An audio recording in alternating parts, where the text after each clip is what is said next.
Tres candidatos. El veterano. El galeguista.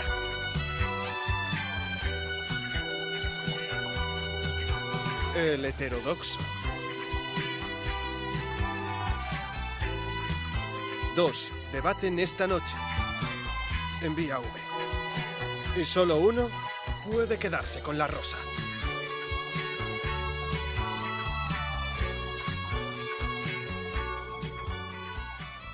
El Partido Socialista de Galicia decide estos días su futuro. Y no estamos hablando de una cosa menor, teniendo en cuenta la crisis en la que está instalada la socialdemocracia europea y, en particular, su representación aquí en España, el Partido Socialista. Un proceso de primarias con tres candidatos que va a determinar quién va a ser el candidato de los socialistas a presidir la Xunta de Galicia, en el que probablemente es uno de los momentos más delicados de su historia. Vía V convocó esta noche a los tres aspirantes a ocupar este puesto. Saben que son Xaquín Fernández Leiceaga, Gonzalo Caballero y José Luis Méndez Romeu. Un candidato que lamentablemente no va a estar esta noche con nosotros, no encontró la manera de hacer un hueco para compartir este debate que pretendemos traslade a la sociedad, traslade a nuestra audiencia cuál es el punto de vista sobre Galicia, sobre el Partido Socialista que tienen pues las personas que aspiran a decidir qué va a ser de él, de este país. Así que en los próximos minutos van a tener la oportunidad de compartir con nosotros el punto de vista de estos dos aspirantes a las primarias, de estos dos socialistas. Xaquín Fernández Leiceaga, moi boa noite. Hola, boa noite. Gonzalo Caballero, moi boa noite. Boa noite. Vou explicar un pouco como vai ser o sistema. Imos ir vendo preguntas que vamos compartir cos dous candidatos. Se trata de que isto fluya, non vamos poñer tempos, que un pouco de política viejuna, así que se trata de que se debata para que a xente saque as conclusións que considere oportuna. Empezamos por a primeira pregunta. Que lle vai aportar vostede ao PSDG? Xaquín Fernández Leiceaga. Bueno, eu creo que podo aportar a miña experiencia política. En fin, fun algunhas cousas, fun concellal en Santiago, fun parlamentario, portavoz parlamentario, ponente na reforma do Estatuto polo partido. Podo aportar tamén a miña cualificación profesional.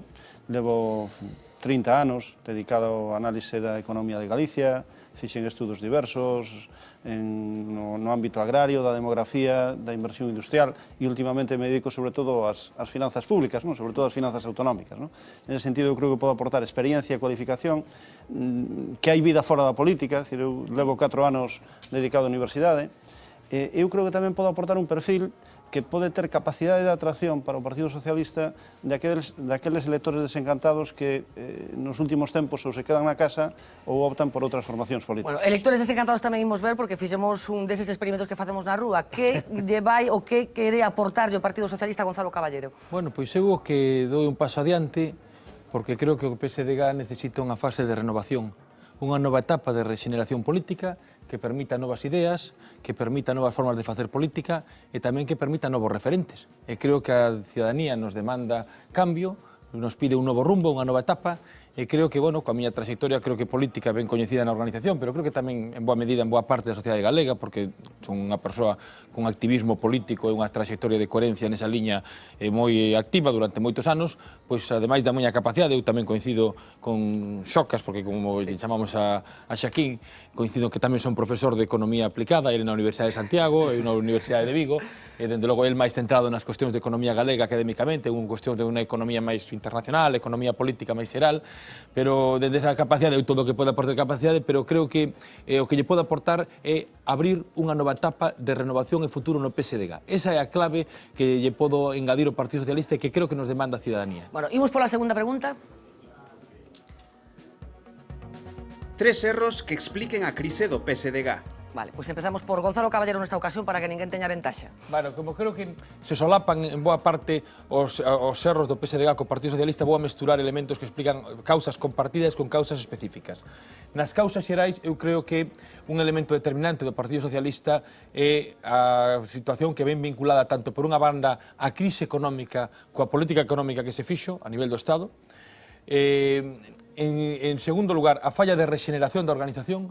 En terceiro lugar, en Galicia, o feito de que tras perder o goberno bipartito presidido por Emilio Pérez Touriño no ano 2009, a organización non renovara o proxecto de ideas en Galicia, o cal nos fixo deixar de ter unha axenda propia de problemas para Galicia. E, polo tanto, esas tres cuestións creo que son fundamentais.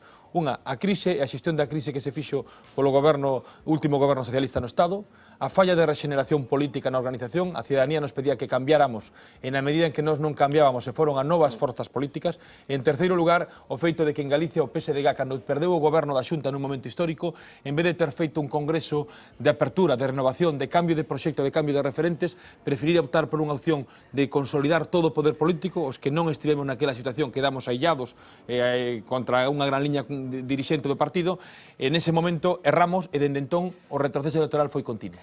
Xaquín Fernández Ceaga, tres erros. Bueno, eu comparto algunhas das ideas de Gonzalo, non? Eu creo que a crise afecta sobre todo os partidos do sistema. Nós somos en España, digamos, un partido que construiu o noso sistema de benestar e este sistema autonómico, que é digamos, unha forma de Estado federal, e, por tanto, cando o sistema deixa de funcionar, porque hai unha tasa de paro, sobre todo entre a xuventude moi alta, e porque hai digamos, un incremento das desigualdades e unha crise das finanzas públicas que pon en cuestión o estado do benestar, pois tamén nos responsabilizan a nós, non?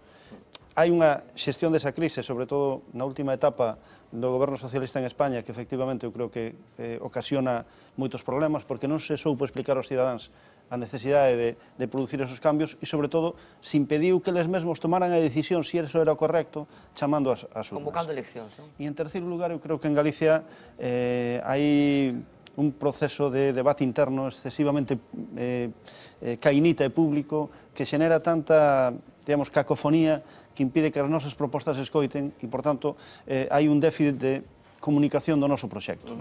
Falaba desos dous de un dos motivos da crise, a crise económica e a xestión da mesma. Había outra forma de xestionar esa crise económica? Vamos a ver, no marco europeo e dentro de España, digamos, as comunidades autónomas teñen unha marxe limitada, non? Dentro desa marxe limitada, que ven determinada, pois, basicamente, por as decisións que se adoptan, digamos, en Bruselas, e que son decisións democráticas para todos, eu creo que había posibilidades de facer unha xestión política diferente, non? De feito, non todas as comunidades autónomas fan exactamente a mesma política económica, non? En Galicia é curioso que... Estou falando non tanto de Galicia nestes momentos, sino do Partido Socialista, do que aconteceu na última etapa de Zapatero. No, pero sí, a ver, o sea, na última etapa de Zapatero sí que había posibilidades, sobre todo, de pedirlle aos electores, explicando esa situación, que decidiran. Eu creo que eso era moi importante. Se os electores revalidaban, diríamos, a nova forza política, tiñas unha legitimidade para facelo. Se os electores decían que non e cargaban outro facelo, pois había que digamos, aceptar a situación, pero en todo caso tiñas ganado o futuro, non? De Galicia falaremos enseguida, porque claro, especificamente hai unha pregunta deso, pero preguntaba, repito a pregunta tamén, había outra forma de encarar esa crise económica ou a solución pasaba, como dice o señor Liceaga, por convocar eleccións? Bueno, eso, houve distintas fases no proceso, pero houve erros que temos que recoñecer, non? É dicir, de feito, eu son dos que na organización plantexou nos momentos clave ese tipo de cuestións. Eu lembrome, por exemplo, dun comité provincial. Eu viña de estar nunha tempada nunha universidade estranxeira en América, e lembrome daquel comité perfectamente, porque éramos conscientes, que os que estudiábamos economía, que a situación do país estaba nunha situación crítica, pero todavía estábamos co discurso de negar a crise, de creer que todo era maravilloso, de que se alguén plantexaba que o déficit público se nos iba a disparar, estábamos fora da realidade. Eu tive unha batalla orgánica terrible, recordo, non era o caso de Xaquín, que non estaba ali, pero si de outro referente da organización, a súa virulencia contra calquera que plantexaba unha cuestión que decía, teñamos en conta que hai unha crise, que este discurso que estamos facendo de éxito, de triunfos, está funcionando, e que isto non é así. E o discurso era que plantexar que podía dispararse o déficit público. Eu lembrome que dixen que o déficit público pode chegar ao 8 ou 9%, altos responsables do partido naquel momento, aos 2 meses, a Unión Europea tivo que chamar a filas a organización, ao goberno do Estado, e se foi buscando ese produto ao xiro da primavera do 2010 para a política económica. Por lo tanto, o erro... O déficit chegou a 11. Claro, non, pero me refiro que nese momento era moi difícil na organización facelo, e cando algúns o facíamos para facer un debate, porque unha organización que deixou de ter debate durante moito tempo, parecía que plantexar o debate era estar loitando contra a organización. Eu teño experiencia no Parlamento de Galicia nun momento determinado, na altura do ano 2010-2011, plantear unha iniciativa en relación cos problemas dos desahucios, no? en fin, e non ser ben vista esa iniciativa porque non se entendía que aí houber un problema, non? Nese sentido, eu creo que fomos pouco avisados, pouco rápidos, pouco dilixentes en escoitar o rumor da rúa e se nos pasaron por diante moitas cousas. Un problema de erro de diagnóstico ou de oportunismo político, Había digamos? dúas cuestións. Eu teño a impresión, aquí creo que podemos compartir moitas das cuestións, porque somos dous candidatos que estamos presentando este proceso de primarias, pero dentro da mesma organización, e que moitas cuestións destas eu creo que podemos ter unha nova forma de ver as cousas con respecto á bella forma de ver o partido que outros poden tentar pular e impulsar na nosa organización. Eu teño a impresión de que o partido foi unha maquinaria de tanto poder político neses anos, no Estado, tamén unha temporada na Xunta, en distintos gobernos, que o poder estaba vendose sempre o espello, non quería ver máis da realidade. E ao final, calquera que lle dixera, oiga, que o emperador vai espido e non vai como debe ir, cando se lle decía a alguén, está vostede tolo. Ao final, os tempos, iso parte da causa dos nosos problemas a hora de xestionar a crise e tamén de que non fóramos quen de impedir, como se plantexábase aquí, que parte do noso electorado se nos fose e que as novas xeracións de electores que nos pedían cambio e regeneración non estén apegados ao Partido Socialista. E isto é unha cuestión clave, fago unha apreciación de un minuto máis. Esta é unha cuestión clave que a mí me preocupa moito, porque hai que chegar a xente nova do país, as mozas e mozos que están no país e que empezan a votar e que non están votando o Partido Socialista. É fundamental para as próximas eleccións que existan no Estado, en Galicia, pero é fundamental para o futuro do país, porque o noso caladeiro político é un caladeiro en respecto electoral, é dicir, onde o Partido Socialista ten bases electorais, veñen moi marcadas por un feito de identificación partidaria de xeracións que viviron a transición, incluso o último franquismo, e a partir de aí naceron dende a mocidade vinculadas ao Partido Socialista. Agora, as mozas e mozos non teñen esa vinculación, e esas mozas e mozos van a vivir ou van a votar 50 ou 60 anos máis. Se perden esa identificación cun socialismo que os vinculen, a sociedade será unha sociedade peor, con extremistas e con dereita. Eu creo que hai un ciclo político longo que acaba coa crise, ¿no? Que ven da transición e que, de alguna forma, os que fixeron política durante moitos anos nese ciclo, en lugares destacados, tiñan interiorizado que aquí había unha especie de lei de péndulo, ¿no? E que cando o Partido Popular lleva mal, pues gobernaba o Partido Socialista e, por tanto, eso era natural. Nese sentido, había menos necesidade de esforzarse, non? Porque o noso tempo vai chegar. A chegada ao goberno iba a chegar igual, e iso é unha, seguramente nós temos ese tipo de visión de que esa era a percepción que tiña gran parte do partido, non? Nese sentido, no novo ciclo político, que sucede? Primeiro, que hai competencia, moita máis competencia electoral, e, por tanto, isto nos exixe ser moito mellores, estar máis atentos, e, segundo, que esas novas xeracións, que di Gonzalo, que estou de acordo completamente no seu diagnóstico, que é necesario rexenar o partido para poder dirixirse a eles e recuperar a confianza, son os que máis sufren o embate da crise, porque as tasas de desemprego juvenil son elevadísimas, a necesidade de marcharse, as xeracións mellor formadas da nosa historia, que é verdade que son estas, teñen que marcharse. Ese feito, pois nos está costando moi caro, sobre todo porque non fomos capaces de mirarlos a cara e decirles con naturalidade, efectivamente nos equivocamos, non fomos capaces de atender, digamos, a nova situación e, por tanto, temos que recoñecelo, pero recoñecelo significa tamén, pois, rexenerar o partido, darlle unha nova oportunidade ás novas xeracións que hai no partido, ben formadas tamén, que queren facelo de outra maneira. Bueno, pois imos continuar ca terceira pregunta porque ten que ver con, bueno, pois con un movimento máis europeo, unha comparación que se ten establecido moito últimamente nos últimos tempos para falar da crise do Partido Socialista Obreiro Español. Pode acabar o PSOE como o PASOK? Xaquín Fernández Leiceaga. Eu creo que non, non? Eu creo que estamos efectivamente nun momento crítico, porque estamos... O peor? Dende que regresou a democracia a España? Pois seguramente para o Partido Socialista é o momento máis crítico, non? Xustamente porque se está abrindo un novo ciclo político, non? E é necesario neste novo ciclo político fidelizar, digamos, aos electores, non? Con nós, xustamente polo que decía Gonzalo. É dicir, os electores xóvenes, unha vez que adoptan a súa posición, pois van a ir por ese carril durante moito tempo, non? E necesitamos facelo. E temos máis competencia que antes e, por tanto, estamos nunha situación máis vulnerable, non? Pero por que vai evitar o Partido Socialista acabar como o PASOK? Eu creo, sin embargo, que o Partido Socialista ten demostrado durante este tempo que a súa capacidade primeiro de resistencia, porque existe, digamos, un apego sentimental ao Partido Socialista fortísimo en sectores sociais que aínda siguen tendo un peso notable na sociedade española e iso constituye un factor de resistencia, pero segundo, porque ten capacidade de regeneración. E iso é o que ten demostrado ao longo da súa historia. E eu creo que este é un dos momentos críticos, pero xustamente hai capacidade de regeneración. E se somos capaces de impulsar ese proceso de cambio, podemos perfectamente competir por esos electores desencantados e volver a recuperar unha parte del que nos permita afrontar con maiores garantías o novo proceso. Eu creo que eso é xustamente a nosa tarefa para os próximos meses. Claro, pero ese proceso de regeneración, enseguida traslado as preguntas a Gonzalo tamén, que recoñece Leizaga, non é contradictorio co feito de recoñecer que os mozos están xa completamente despegados do Partido Socialista? Non, os mozos, vamos a ver, efectivamente nos últimos anos, coincidendo coa crise, produciuse isto. Pero fíxese vostede, aínda a pesar de que a crise en España foi dunha intensidade inusitada, seguimos sendo nas eleccións xerais o segundo partido en España, non?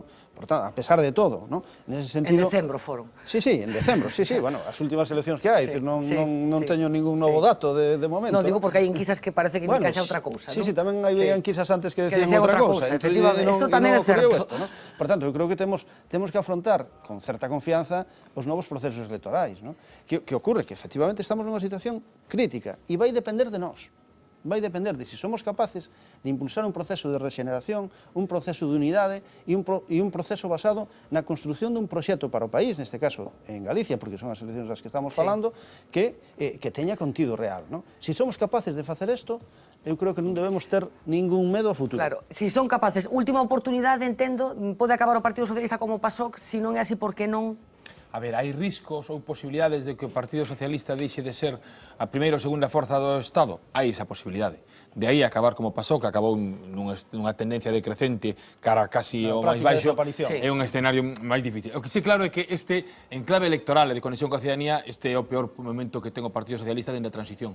E cando ten os peores resultados electorais, por exemplo, en eleccións xerais, hai unha tendencia decrecente, isto non se ten frenado, e ademais hai novos retos na medida en que hai novos competidores, de forma que a alternancia non está garantizada entre PP e Partido Socialista, é dicir, o Partido Socialista pode caer e pode surdir novas forzas políticas que recuperen certo peso político.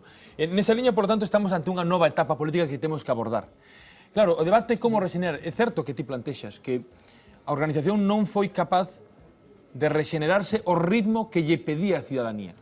E que, polo tanto, digamos que a organización está sendo máis estática, máis tradicional, está máis vinculada a esa bella política, se lle queremos chamar, aos cambios que pide unha nova sociedade. Tamén é certo que poden ocurrir moitas cousas. Eu coincido con Xocasta plenamente cando el dice depende do que nos fagamos.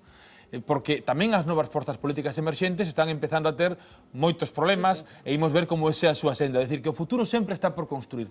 Eu o que sí teño claro é que se o Partido Socialista non aborda un proceso de regeneración e de renovación que poña o proxecto de ideas e o debate de ideas por riba das loitas orgánicas e das cuestións cainitas. Se o Partido Socialista non opta por abrirse a novos modos de organización política, que permitan que as primarias sexan abertas e non pechadas, que limitemos os mandatos, que apostemos pola incompatibilidade de cargos, que busquemos unha regeneración nos nosos cargos que supoñan unha maior transparencia, que nos eliminemos na idea das portas giratorias. E se, ademais, non buscamos novos referentes, entón, o Partido Socialista iría nunha senda errónea que nos podería levar a unha situación moi complexa. Por iso estamos nesas primarias plantexando distintas opcións para que isto non ocurra. Bueno, pois estamos falando de renovación e hai unha cousa concreta que tamén estes días se está falando, que ten que ver con isto que aparece nesta pregunta. A renovación do PSDG é tamén unha cuestión de idade? Gonzalo? Tamén é unha cuestión de idade, pero non é soamente nin o máis importante unha cuestión de idade. Quere decir, é certo que a cidadanía nos pede renovación e cando pide renovación pide novos referentes políticos. Pero novos referentes políticos non quere decir que sexan novos referentes en cuestión de idade. Por exemplo, Xosé Manuel Beiras é un referente político que electoralmente funciona moi ben para certos aspectos da cidadanía e que ten unha idade moi alta. 80 anos. E funciona para certos caladeiros electorais con moito éxito. Sí. O que sí é certo que se nos piden novas formas de facer política. E o mellor, se hai referentes ou dirixentes políticos que levan moitos anos na vida pública, con moita experiencia e cambiando moito de cargos públicos, iso sí pode ter unha penalización, porque dá unha imaxe de élite do que Pablo Iglesias, afortunadamente para o seu éxito electoral, denominou esa idea de casta. esa idea de unha política pos mesmos que sempre cambian de ficha, iso sí que nos alonxaría, é dicir, que non creo que sexa unha cuestión de idade, pero sí é necesario que haxa unha regeneración de ideas e tamén novas Pero persoas, porque ninguén é imprescindible. concordas con esa declaración contundente de hai uns días de Valentín González Formoso, presidente da Deputación, que cuestionaba a candidatura de Méndez Romeu precisamente tamén por unha cuestión de idade? Non, eu creo que o que plantexaba Valentín, polo que eu leín, non sei se que os escoitei en algún medio, é unha idea que boa parte da ciudadanía pode percibir. Pero cando se fala dos anos, volvo a decir o mismo, o que se vinculan máis que a cuestión dos anos é un perfil político, pois que o mellor teña unha imaxe de ter estado en moitos lugares políticos, e que nese momento se supón un valor de experiencia, eu creo que é importante para orientar a organización, para darlle impulso, facer o proxecto de ideas, pero creo que agora de poñer ao frente do equipo dunha nova etapa, un referente político, a ciudadanía nos pide novos referentes políticos, non necesariamente máis novos, pero sí que supoñan unha nova forma de facer as cousas, unha nova frescura, unha nova limpeza e, sobre todo, credibilidade e coherencia. E iso non é simplemente unha cuestión de idade, senón de trayectoria individual. Eu coincido basicamente, non? En vez de Xosé Manuel Beiras, prefiro poñer o exemplo de Gabilondo, non? Que é un político de certa idade. Non o poñer porque é máis novo, pero a mí tamén me gusta máis como exemplo. Que conecta mellor, digamos, co... Manuela Carmena. Sí, Manuela Carmena, efectivamente, que conectou ben cun electorado progresista ou de esquerdas e, sin embargo, tiña unha certa idade, non? Eu coincido tamén, non? É un problema máis ben de, digamos, onde estuveche situado durante os últimos 35 anos, non? Que é o ciclo político longo anterior, non? Claro, se tú estuveche sempre en primeira liña da política e tes unha certa carga derivada do exercicio normal, non? Dos teus cargos públicos, non? Unha carga negativa, pois é moi difícil que poidas aparecer como un político renovado, novo, fresco, que aporta novas cousas que o político de futuro, non? Que ten capacidade de diálogo con outras forzas políticas, porque iso é o que exixe esta nova situación, que é capaz de conectar cos problemas da xuventude, que é capaz, en fin, todas estas cousas que se necesitan, pois eu creo que non é un problema de idade, pero a veces a idade tamén afecta a isto, non? Eu quería facer unha reflexión nesta cuestión. A verdade é que gostaríame que houbera tido estado aquí tamén a nós tamén. O compañeiro Méndez Romeu, que é unha persoa que eu valoro política e personalmente, creo que ten xogado un papel importante en todos os cargos que ten tido, dende o Concello de Coruña, na administración autonómica, na administración do Estado, agora como portavoz parlamentario, tendo unha posibilidade extraordinaria para mostrar todas as capacidades de convencer a ciudadanía de como rexenerar o proxecto, de como recuperar o espacio electoral. O que sí, porque estamos falando un pouco disto de cuestións, eu leía outro día, preguntarei yo el cando vexa, dende logo, pero leía, creo que era onte, na entrevista que lle facíades aquí no xornal desta casa, que é o xornal de referencia máis lido en Galicia, lle preguntaban algo así como cal é a diferencia entre o que opina das outras candidaturas. E decía Xosé Luís algo así como as outras candidaturas son as candidaturas do pasado. Claro, eu creo que eu quedeime un pouco abrallado, eu creo que se este é un discurso estamos fora da realidade. É dicir, entendo que el poda decir pois que eu teño unha candidatura que non represento experiencia, que non teño bagaxe de goberno que ten el, eu recoñezo yo, nin a capacidade de haber tido estado en tantas administracións e de ter resistido tanto tempo no goberno. Eu ante iso, de logo, teño que reconocer que é un home de goberno, pero creo que plantexar que estas candidaturas son de pasado é algo que é darlle a volta ás espadas e que a ciudadanía cando ve iso... Porque xa que entras por aí, comento porque que tipo de político é Méndez Romeu? Eu creo que é un socialista de longa trayectoria de compromiso, creo que é unha persoa que para estar nunha administración ten unha capacidade de goberno importante e que ademais podería volver a estar en distintos lugares da organización, pero teño a impresión de que está nunha etapa de unha fase que para conectar coa ciudadanía pode haber máis limitacións. O digo de unha forma, é dicir, isto non é ningún problema estar nos debates, eu gostaríame que estivera porque isto é unha forma nova de facer política. É dicir, se alguén cree que por non estar nos debates isto é intentar evitar cuestión, non, a nova política é abrir as organizacións. Eu coñezo moi ben o sistema político norteamericano porque teño estado ali, e ao final creo que temos que ir cara a ese modo, e o Partido Socialista o está facendo. No último Congreso Federal, cando se presentaron tres opcións, como foi Pedro Sánchez, Eduardo Madina e José Antonio Pérez Tapas, hubo un debate aberto á ciudadanía no cal se presentou plantexamentos. É dicir, que eu creo que hai que dar esa idea. É unha pena que non teña estado hoxe aquí. En todo caso, eu teño unha boa valoración política persoal e creo que ten moita bagaxe que engadir ás experiencias de goberno, pero non tanto no plan de futuro. Gonzalo, eu creo que nós debemos estar orgullosos de estar protagonizando un proceso de primarias que seguramente vai ser o único que se produza nas organizacións que teñen capacidade de ter representación en Galicia nas próximas eleccións autonómicas. É o único proceso de primarias que vai haber. No Partido Popular non adoitan utilizar estes métodos e eu creo que, polo que estamos vendo, no mundo das mareas tampouco, non? Por tanto, nós temos que ter ese orgullo, non? Pero tamén é certo que a complexidade da nosa situación, que é unha ventaxa, é que nós temos que representar a vez varias cousas. Temos que representar capacidade de goberno, porque somos unha alternativa de goberno, aspiramos a gobernar Galicia, efectivamente, a liderar, digamos, unha alternativa que goberne Galicia, pero a complexidade de situación é que isto nos exixe, a situación nos exixe facelo nun contexto en que a renovación é importante. Entón hai que saber acertar, digamos, coas teclas, e neste sentido é necesario contar con xente con experiencia e con xente que non a teña, con xente que representa cousas novas e con xente que representa ben, digamos, que o noso gran acervo, a nosa gran ventaxa competitiva frente, por exemplo, ás mareas, que temos un proxecto de goberno e que todo o mundo nos recoñece unha acreditada capacidade para gobernar. Xocas, que tipo de político é Méndez Romeu, que lle preguntaba a Gonzalo tamén? Pois eu diría que é un político cunha longa traxectoria, efectivamente, na administración, de maneira casi permanente en distintos postos de administración, pero que non amosou nunca unha gran capacidade de liderado. Eu creo que esas son as dúas características principais. Bueno, pois imos falar un apunte, pero brevísimo, porque senón, reflexión non, casi titular, non te me extiendas. Un argumento, que non sei se compartirá outro candidato, digo, Méndez Romeu, pero eu, se o ixo de... É dicir, os cidadáns teñen que ter convicción de que calquera dos candidatos que representan o Partido Socialista representan unha oportunidade para gobernar Galicia. É que aquí non hai un problema de unidade, eso é unha falacia do problema de unidade, o problema é do proxecto. E o que sí diría é que agora de elexir o perfil, porque aquí eleximos o perfil, eu o describiría dun xeito así, que igual non comparte, pero un xeito que ven a plantexar entre o que hoxe experiencia e renovación. Hai tres candidatos que combinan distintas doses de experiencia e de renovación. E que o partido ten que elexir cal é que lle parece mellor. É evidente que o que ten máis experiencia e menos renovación é Méndez Romeu, probablemente o que teña, ou seguramente, máis renovación e menos experiencia de goberno son eu, e no medio está Xocas que ten algo de experiencia. Carai, Gonzalo, parece que estás pedindo voto para Xocas.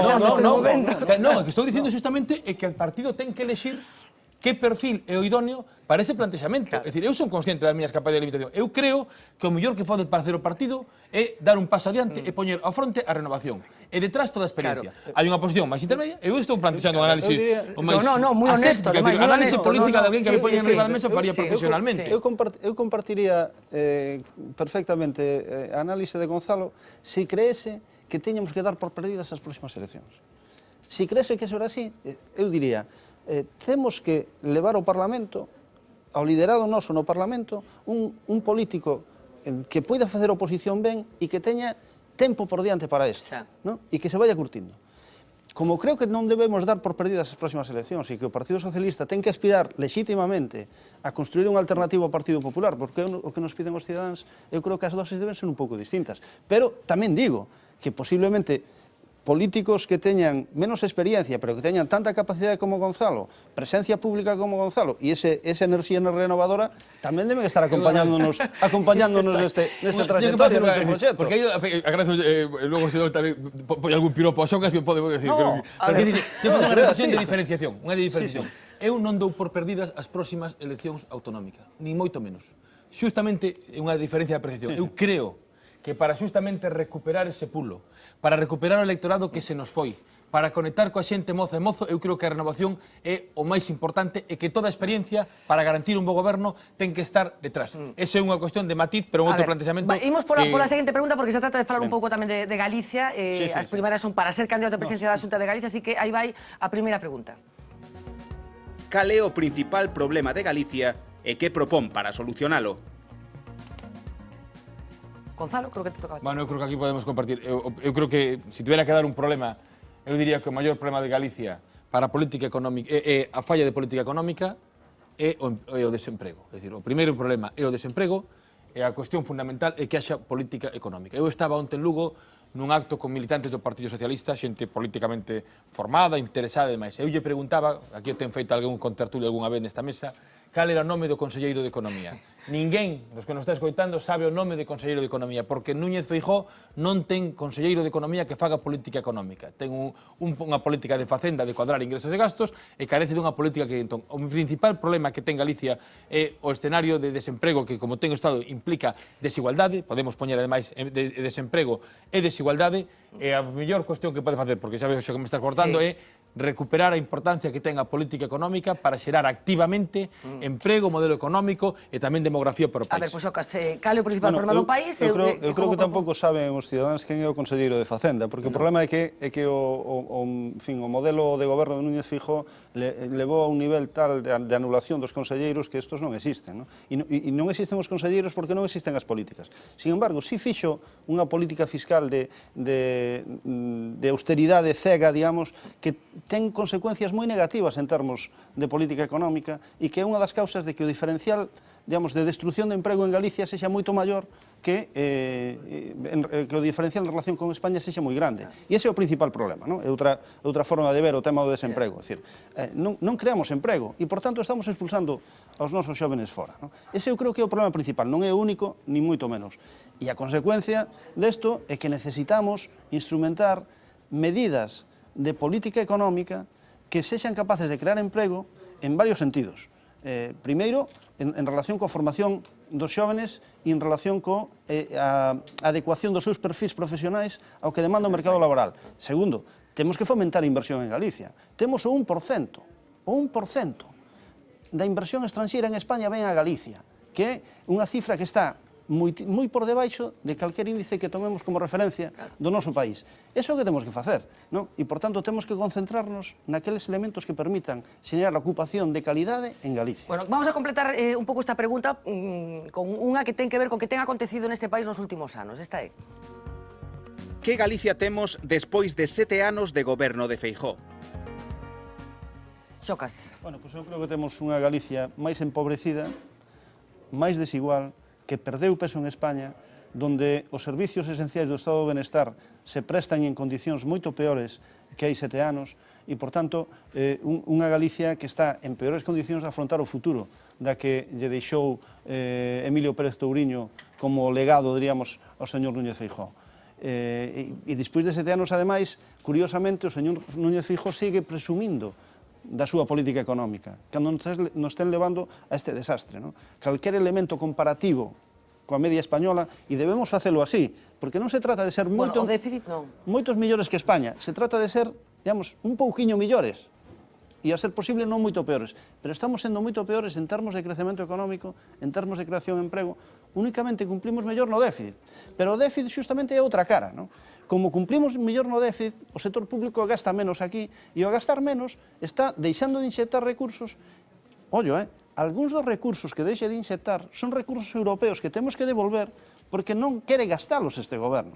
O cal xa é o último do último, non? Te dan gratis, digamos, recursos para poder gastar, para poder construir o futuro, porque ademais son recursos para inversión, e deixamos de executalos e temos que devolverlos. Gonzalo?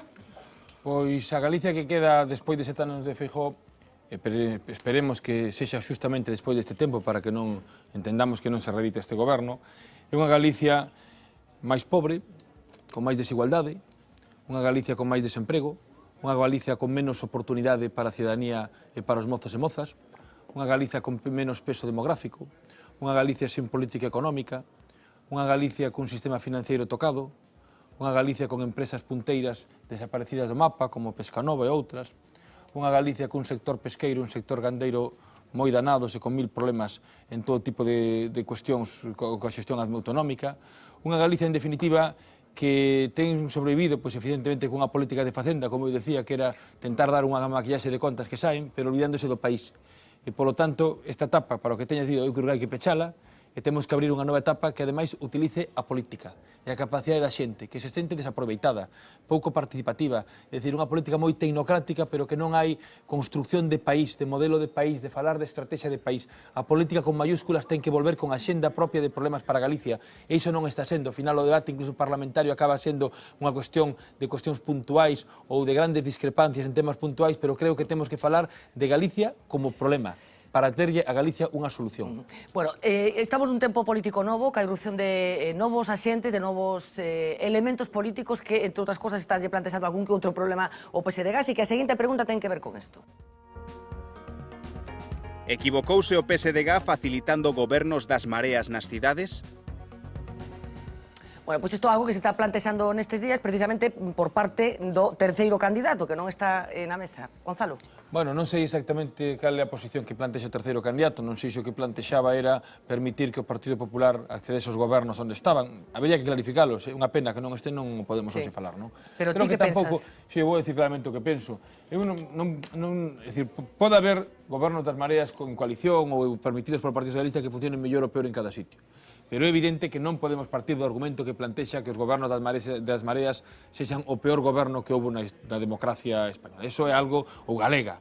Non hai máis que ir, como creo que tamén Xoca sinalaba unha vez, a Santiago, onde ele e non hai máis que comparar o goberno que teña Martiño Noriega, que deberá ter moitos problemas e moitas dificultades. Eu non estou ali vivindo, polo tanto se me escapa a letra pequena do goberno, pero é evidente que calqueira que vexa o relato deste goberno, co relato do goberno do PP, de Conde Roa, sustituído, é dicir, outro era un relato casi vallenclanesco, é dicir, unha cuestión algo inexplicable na historia. E agora é un goberno que funcionará mellor ou mellor, pero que permitiu alternar. Eu creo que, polo tanto, máis que confrontar coas mareas, coa descalificación que se está plantexando, dicindo que o goberno das mareas é máis calamitoso, as mareas o PSDG lles ten que gañar.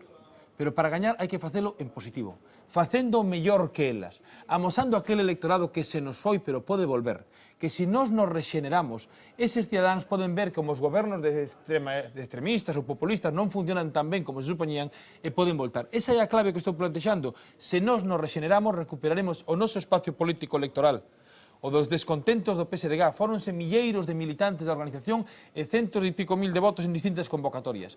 Temos que recuperalos non descalificando, meténdolle o ollo no dedo ás mareas, sino facendo mellor, dando máis participación, máis rexeneración, maior corrección nas formas políticas e mostrando en positivo que o mellor que lle pode ocurrir a Galicia nas vindeiras eleccións autonómicas é que haxa unha alternativa liderada polo PSDG que poña a Feijóo fora da presidencia da Xunta. Bueno, pois a mesma pregunta, Xocas, se equivocou o PSDG? Dúas reflexións sobre isto. A primeira é que, digamos, o noso electorado non cambiou sustancialmente de posición e nos sigue vendo onde estábamos. Está próximo a nós. Ese electorado que unha parte deixou de votarnos, sin embargo, sigue estando próximo a nós ideolóxicamente, pero prefire outras opcións. Por tanto, temos que recuperar a confianza dese electorado. Como recuperamos a confianza? Entendendo as razóns polas que nos deixou e poñendo remedio. Nese sentido, a miña alternativa é xustamente rexenerando o partido. Isto quere decir que temos que entender que as mareas formulan seguramente moitas veces boas preguntas que nós non fomos capaces de formular no seu tempo, pois as dos desahucios, as das portas giratorias, por poñer dous exemplos, pero en cambio non lle dan boas respostas. E nós temos que ser capaces de darlle boas respostas a esas preguntas. Pero eso non se fai coa descalificación pura e simple, se fai coa crítica e se fai coa proposta constructiva en positivo, dicindo donde din A, nós decimos B, que resolve o problema e ademais é factible, e abandonamos a política de xestos. A segunda reflexión é que, vamos a ver, o que eu entendo, a música que está por detrás da letra esta de que nos equivocamos a facilitar o goberno das mareas é volver ao Partido Socialista dos anos 90. O Partido Socialista dos anos 90 gobernaba en algunha cidade, pero renunciou a gobernar en Galicia. E eran, ademais, as dúas caras da mesma moeda. Como queríamos gobernar en unha cidade e privilexiábamos isto, renunciábamos a gobernar en Galicia. Eu aspiro que podamos gobernar Galicia ao mesmo tempo que preservamos os nosos proxectos municipais. E isto obliga a decir con claridade que as mareas, hai moitas cousas que non nos gustan, son os nosos competidores, polo mesmo espacio, son propostas políticas de esquerda populistas que nós non compartimos, pero son propostas políticas de esquerda. E que a nosa confrontación primeira é co Partido Popular, que é un proxecto alternativo ao noso. E ese é o noso adversario político. Por tanto, Deixade que completemos, vamos a completar, e deste é o caso de seguir falando disto, porque a seguinte pregunta é complementaria desta, unha pregunta que tamén se fai moitísima xente que ten que ver co escenario político no que estamos neste momento. Esta. Pacto cas mareas para gobernar na Xunta, sí ou non? Bueno, pois unha pregunta lóxica que completa outra. Sí, é unha pregunta lóxica de difícil resposta, pero non de difícil resposta porque haxa que evitalo, sino porque non sabemos quen van ser as mareas, non? non sabemos cal vai ser a súa forma política, non sabemos se vai haber unha forza ou dúas, e nin sequera o que van a plantexar. Sí, pero non quero esquivar a resposta. É dicir, eu creo que hoxe o puro pragmatismo político nos indica que nós debemos aspirar, digamos, a liderar unha alternativa ao Partido Popular para combatir as políticas da dereita de recortes, pero que vamos a ter moitas dificultades para ter un proxecto político que poida gañar con maioría absoluta. Bueno, está ben que empecemos recoñecendo isto, porque hai xente que está completamente lonxe dese objetivo, pero nas campañas sigue dicindo que é objetivo. Se isto non é así, eu creo que o puro realismo nos obliga a decir vamos ter que pactar. E ben, nese sentido xa contestei. Tamén digo, vamos ter que pactar non a calquer prezo. É dicir, nos hai determinados aspectos das políticas que plantean as mareas, pois, por exemplo, en relación coa posibilidade de independencia de Galicia, como plantean algúns dos elementos das mareas, ou con políticas populistas de descoñecer cal é o marco político xeral no que nos movemos, o marco europeo, etc., que son moi difíciles. Ora, temos experiencia de gobernar con outras forzas políticas, que aparentemente, ademais, eran pactos complicados, pero que a realidade demostrou que isto era posible e que non pasaba nada. Pero a fantasma da paralización, que suceda o mesmo que aconteceu no conxunto do Estado cando se empece a negociar, e que esa posibilidade se contempla? Eu creo que o que pasou no conxunto do Estado era un problema de varios tipos. Un deles era aritmético.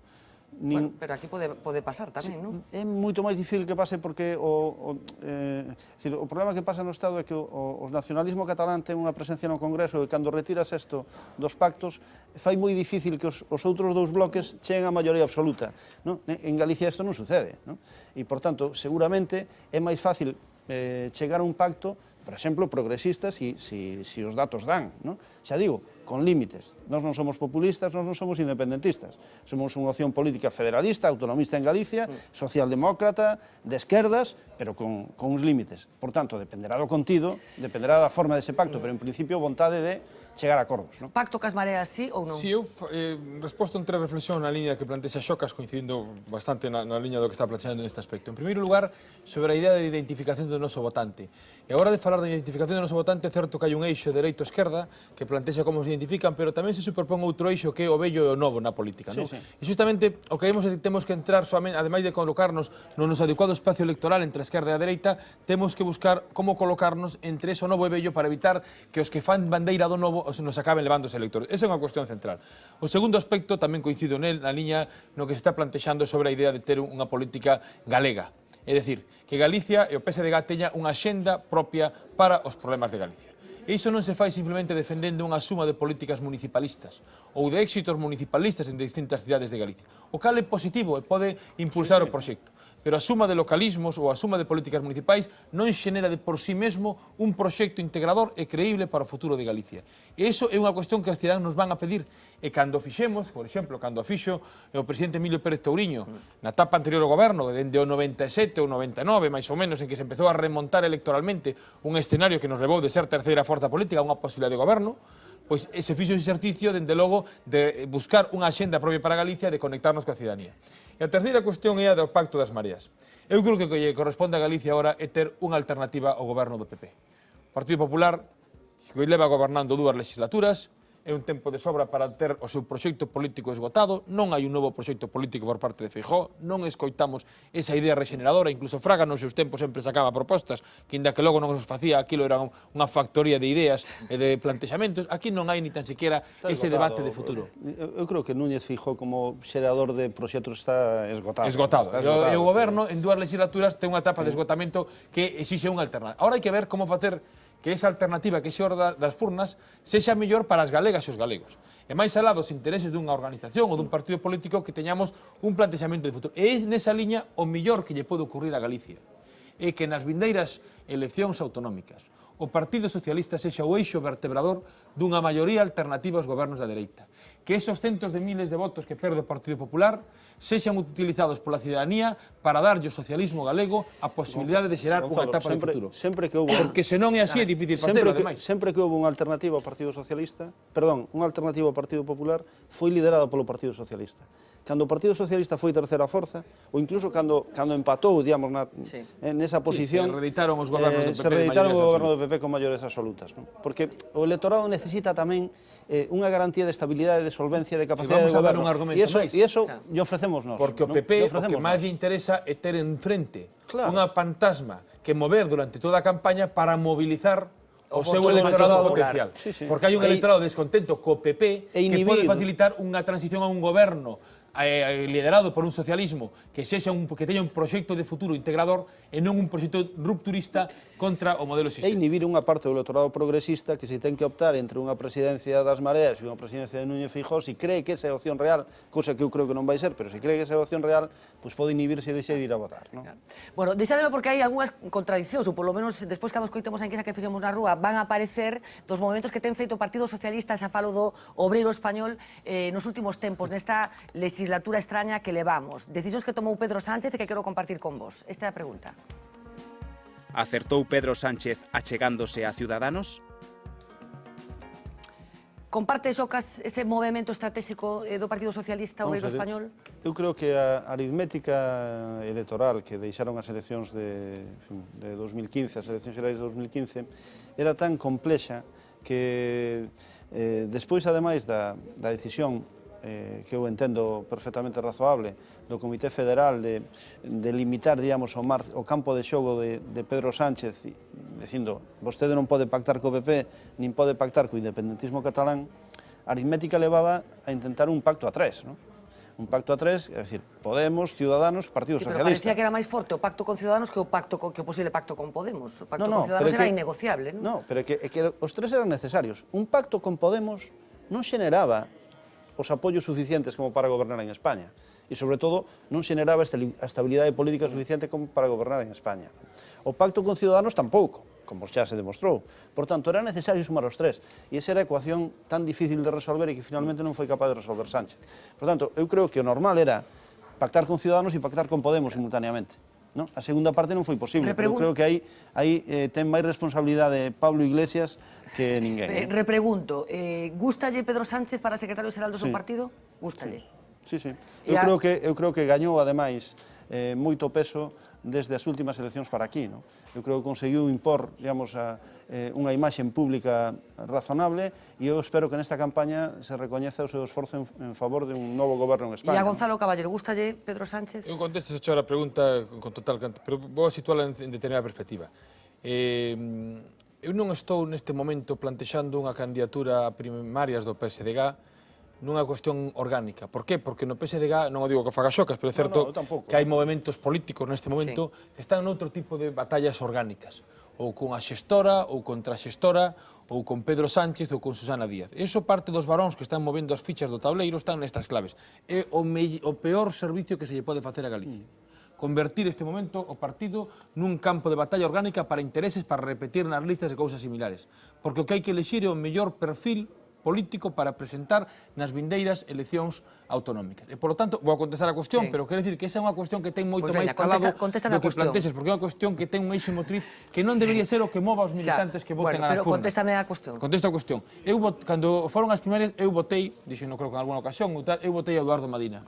Creín que era o compañeiro que podía ter un maior impulso para o proxecto. Tamén quero dicir que unha vez que foi elexido Pedro Sánchez, fagarei un balance de todo este xogo de estrategias destes meses con posterioridade, pero creo que na medida en que chegou como candidato ás eleccións, a súa xestión non dende logo perxudicou a imaxe que eu tiña del, sino que en todo caso asentouse tal. Sobre a cuestión de Ciudadanos, brevemente, o que quero dicir é que eso é unha das cuestións que logo teremos que ver con perspectiva de longo prazo. É dicir, eu creo que se o pacto con Ciudadanos houbera permitido dar unha maioría de goberno e o plantexamento entón sería ben distinto. Agora haberá que ver como ese plantexamento porque o noso espacio ten que ser o centro-esquerda. Un pequeno matiz. Eu creo que o pacto con Ciudadanos tiña unha ventaxa táctica innegable, que era deixaba sin socios de xogo o Partido Popular e ampliaba, diríamos, o posible espacio do pacto, facendo viable un goberno. Efectivamente, eu creo que en Galicia eso non se pode ser trasladado, entre outras razóns porque Ciudadanos aquí non existe. É unha mera proxección da imaxe pública de Albert Rivera, pero Ciudadanos non existe. E neste sentido, Digamos, esa é unha cuestión que non se plantea. Nós non temos que mimetizar, digamos, os movimentos que faga o Partido Socialista de Madrid. Non existe, pero pode ser importante Bueno, veremos galego. a ver o que pasa. Eu creo que temos que preservar a autonomía do noso proxecto en Galicia e non repetir, digamos, miméticamente os movimentos. Eso conecta co que decía antes Gonzalo. O eixo Pedro Sánchez, Susana Díaz, que todo o mundo di que é unha das grandes cuestións que está operando aquí, é un tema que a mí tampouco me interesa. Eu apoio a Sánchez, é o secretario xeral do meu partido, está presentándose como candidato á presidencia do goberno, creo que todos estamos na obriga de apoialos.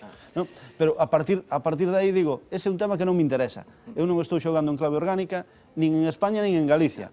E, por tanto, é un tema que Bueno, estamos entrando xa na recta final, así que pido moita concreción. En isto vou ser irreductible. 15 segundos para... porque, claro, xa comprendo que a definición é complicada e por eso pido un exercicio de inteligencia supina que seguro, estou convencida delo, comparten os dous nosos convidados de hoxe.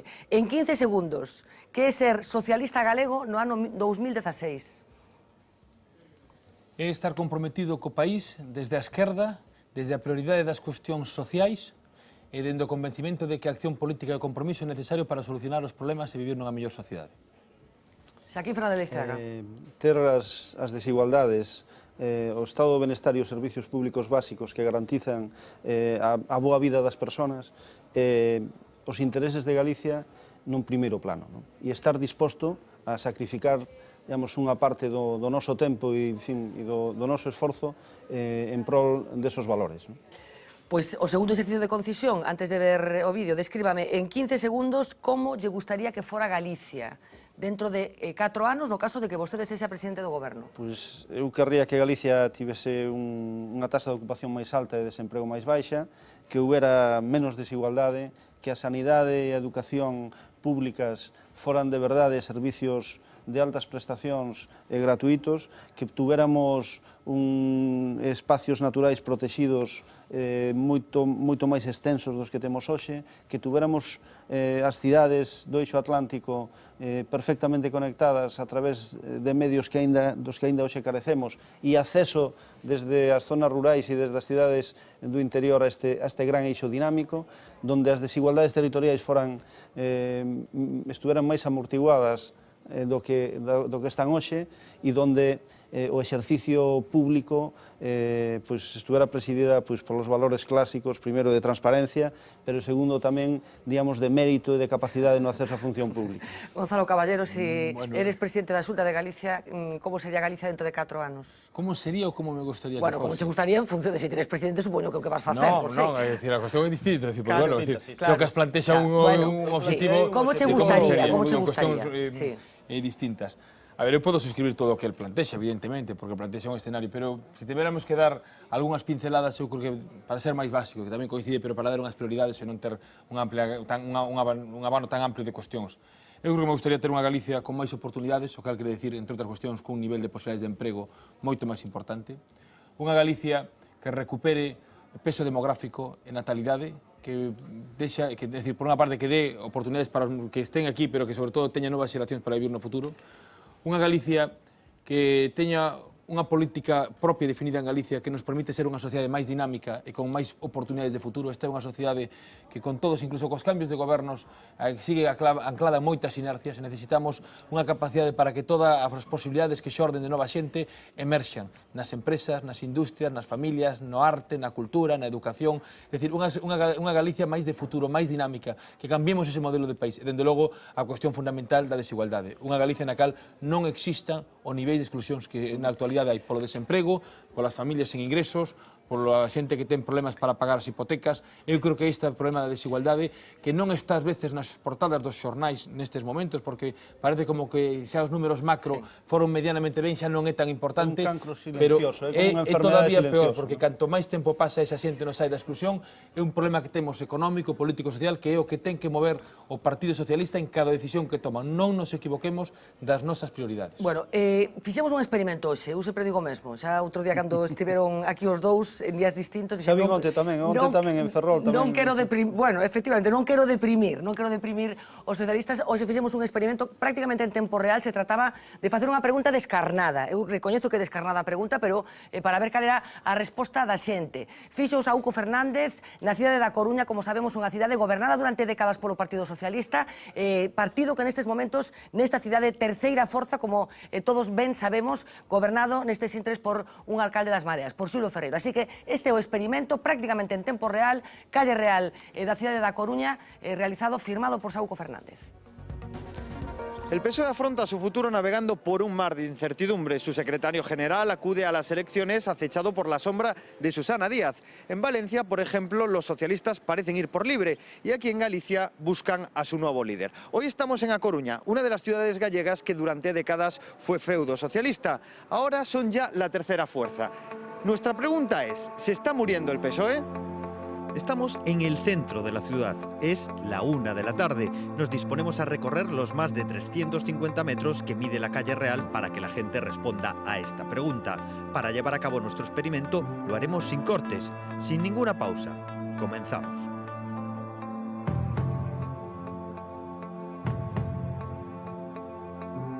Mira, pues a mí no me importa decírtelo. Bueno, yo no creo que esté muriendo el Partido Socialista. Simplemente que a lo mejor tiene que dar unos cambios, pero muriendo no me parece que muera, no. Yo creo que está bastante vivo aún. ¿Que si se está muriendo? No, por supuesto que no. Sí, ¿Por qué? que son muy malos todos. Malos políticos en general, incluido el Partido Socialista. Mira, no me gusta opinar de política, porque hay mucho rollo. Ya, pero ¿usted qué cree? ¿Que se muere o no? No, pues no, otros que no. Hay otros que sí deben de morir. Vale, muchas gracias. Pues algo sí, pero no del todo. ¿Y por qué cree que está pasando esto? Bueno, porque hay muchos jefes en medio y no están de acuerdo unos con los otros. Se están muriendo todos. Pues si no se está muriendo, le falta poco. ¿Por qué crees que está pasando esto? Bueno, pues porque yo creo que la izquierda ahora mismo se está aglutinando sobre todo en torno a Podemos e Izquierda Unida.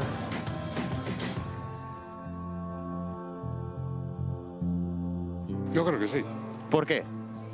Hombre, a la vista está, por las elecciones.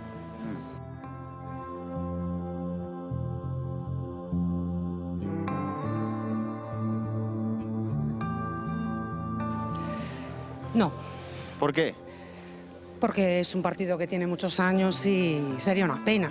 Yo creo que tienen gente buena. Pues sí, muriendo no, pero vamos, está así a piques.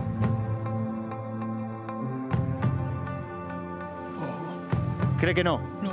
¿Por qué? ¿Que tiene esperanza de que salga adelante? ¿Que lo ve como una fuerza? Soy socialista, ¿eh? Uy, yo creo que ya murió hace tiempo.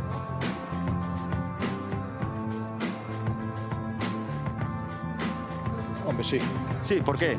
Hombre, porque están queriendo pactar con todo el mundo, pero saliéndose de su guión. O sea, quieren llegar al gobierno sea como sea. Por mí que lo entierren. Pues, ¿qué le voy a decir? Yo creo que sí. ¿Por qué? Pues porque en vez de haber pactado como tenía que haberlo hecho, no lo ha hecho. ¿Con quién cree usted que deberían haber pactado? Con Podemos. La confusión pactar con Ciudadanos es más de lo que tenemos hoy.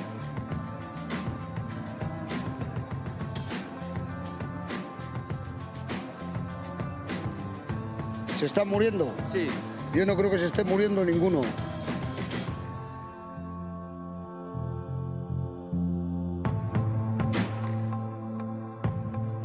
Es un partido muy grande y no tiene por qué morirse.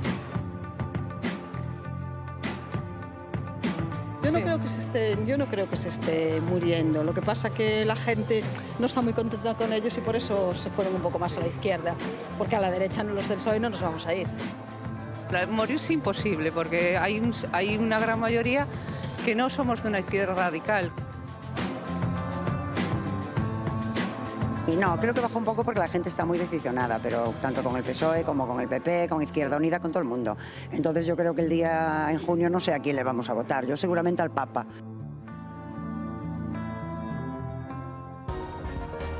Bueno, al Papa, que por certo dixo hoxe que as mulleres que o mellor podían empezar a casar e ese tipo de cousas. Efectivamente. Bueno, eu non sei que sensación tedes, era unha pregunta descarnada, o experimento era, decir, abordar a xente en frío, sin repreguntar nada. Eu creo que confirma parte do diagnóstico que fixemos aquí, que compartimos Gonzalo e Maiseu. Eu creo que tamén indica que o descrédito da política pois tamén cubre ao noso partido, igual que cubre a outros partidos, pero ao noso tamén, non? Hai algunha clave xeracional, non? Vemos que canto máis xóvenes son os interpelados, pois máis críticos son, non? Que tamén é algo que nos mesmos destacamos, e hai algunha alusión á falta de unidade interna que eu creo que tamén é un tema que ten certa relevancia, non?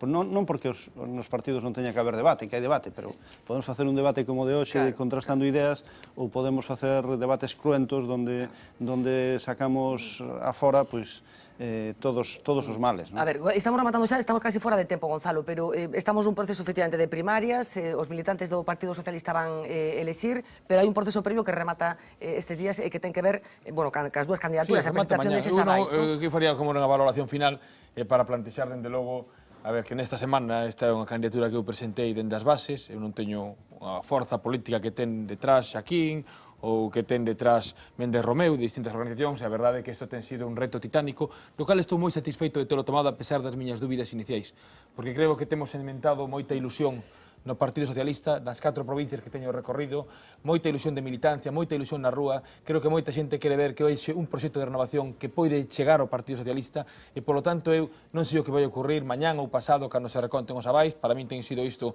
estar desbordado estes días, porque sen infraestructura eu non teño censo, non teño unha executiva, é dicir, os outros candidatos teñen unha estrutura detrás de diputacións ou de apoios moi fortes que supoñen outra estrutura dinámica, pero o que sí quero dicir é que a marxe da fase final que teñan estas primarias, que todavía pode haber xente, militantes que poidan enviar o aval ata mañán a 1 da tarde, estamos xa na última reta, cheguemos ou non cheguemos a vais, eu creo que o discurso de cambio e de renovación no partido está prendido, que dende logo nós temos sementado unha posibilidade de futuro coa cal eu persoalmente xa me dou por satisfeito. Se hai os avais, seguiremos plantexando nas primarias a posibilidade de renovación e, se non, apoiaremos dende logo o candidato que vai a gañar as primarias e estaremos no resto do proceso onde nos corresponda. A que candidato? Bueno, de momento imos a esperar ata mañá para conseguir todo o apoio, pero creo que tamén que é certo que o meu discurso son unha persoa coherente con todos os plantexamentos. Pero o que sí quero dicir é que neste momento todavía teño que facer un chamamento. Temos centos de avais recollidos, esa é a verdade. Se me preguntas cantos, non o sei.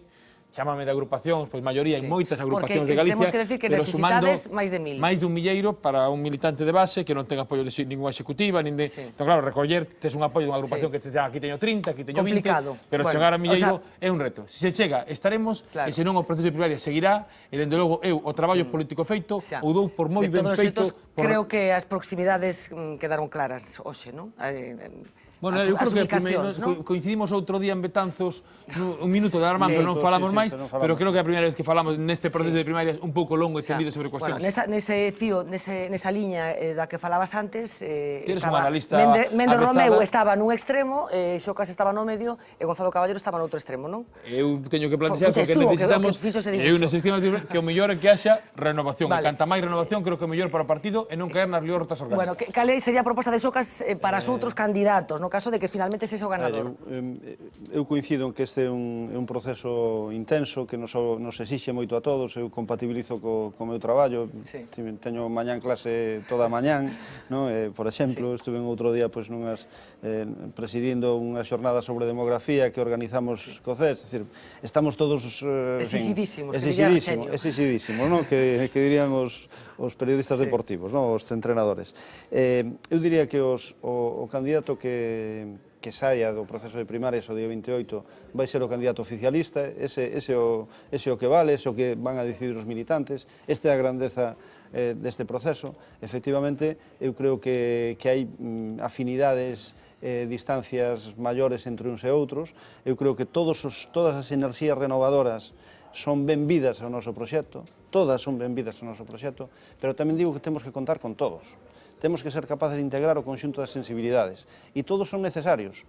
todos os integrantes do partido son necesarios.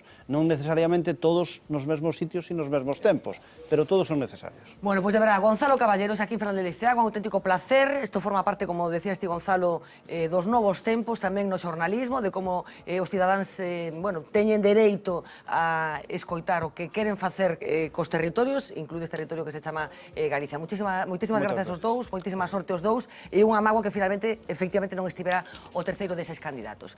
Imos facer unha pequena pausa publicitaria e abordamos xa o último tramo do programa desta noite, que será con eses titulares do día que nos axudan a facer unha composición final.